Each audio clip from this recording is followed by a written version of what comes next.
Hey guys, how are you all? In this video, I'm gonna show you that how can you create a alternate account on your Telegram application.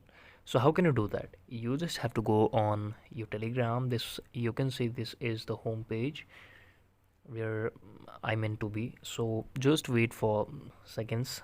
I will just show you the how can you make a alternating account of your Telegram.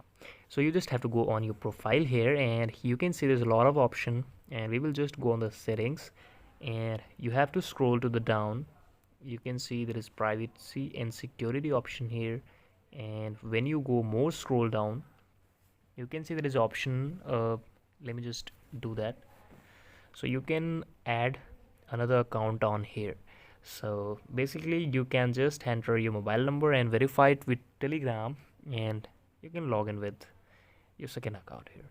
Thank you so much for watching the video. Please subscribe to the channel if you liked, and keep watching, keep loving.